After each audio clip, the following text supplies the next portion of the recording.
Office প্রবেশ করতে পারলাম। আজকে বৃহস্পতিবার থাকার কারণে রাস্তায় প্রচণ্ড জ্যাম। আল্লাহ সবই অন্ধকার। আবাসিক এলাকা এরিয়া, এখানেও বিদ্যুৎ সংকট।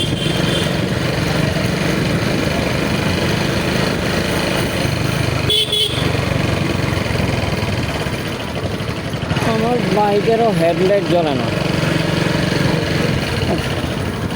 অ্যাক্সিডেন্ট করার পর আজকে 10 দিন আল্লাহ রহমতে একটু সুস্থ এবং ডেলিভারিতে নেমে পড়েছি।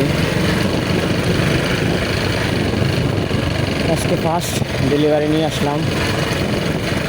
আমার খুব কাছেরই একজন কাস্টমার, যিনি আমার কাছ থেকে প্রতি মাসে প্রায় 30 থেকে 35-40 লিটার মতো মিল্ক অর্ডার করে থাকেন, দেশি এবং অস্ট্রেলিয়ান দুইটাই।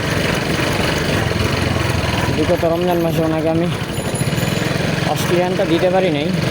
অস্ট্রেলিয়ানটা আমাদের স্টকে ছিল না, দেশিটা নিয়ে কাজ করা হয়েছে বেশি। তো ওই হিসাবে আজকে ওনাকে রমজানের পরও বেশ কিছুদিন ছিল না, আজকে ওনাকে দেশি এবং অস্ট্রেলিয়ান দুইটাই দেওয়া হচ্ছে। এটা দিয়ে তারপর সেকেন্ড ডেলিভারিতে চলে যাবো ইনশাল্লাহ উত্তর কমলাপুর।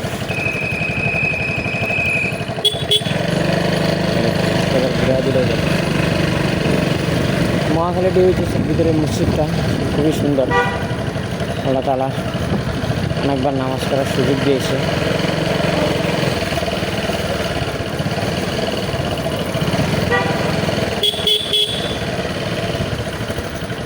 বাইরে তো কারেন্ট নেই, ভিতরে তো কারেন্ট আসে দেখা যাচ্ছে। মানে প্রত্যেকটা গাড়ি তাদের গতিকে খুব নিয়ন্ত্রণশীল রেখে গাড়ি চালাচ্ছে।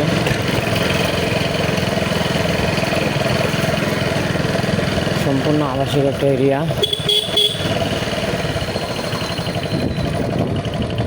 শহর বলা যায়, কিন্তু শহরের অনেক কোলাহল মুক্ত একটা পরিবেশ। আবাসিক এরিয়াগুলিতে ঢুকলে ভালোই লাগে আলহামদুলিল্লাহ। নির্জন নিরিবিলি পরিবেশ। অনেক সময় ডেলিভারি করার পর হাতে টাইম থাকলে বিশ্রামের জন্য রাস্তার এক পাশে বসে থাকি। দীর্ঘ সময় বিশ্রাম নিয়ে বসে হাওয়া বাতাস খাই। ভিতরে পর্যাপ্ত গাছপালা আছে।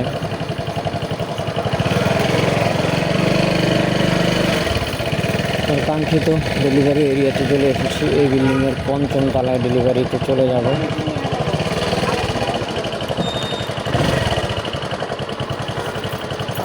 গাড়িটা আবার ডিজিটাল হয়ে গেছে, চাবি দিয়ে বন্ধ করা লাগে, চাবি দিয়ে চালু করা লাগে।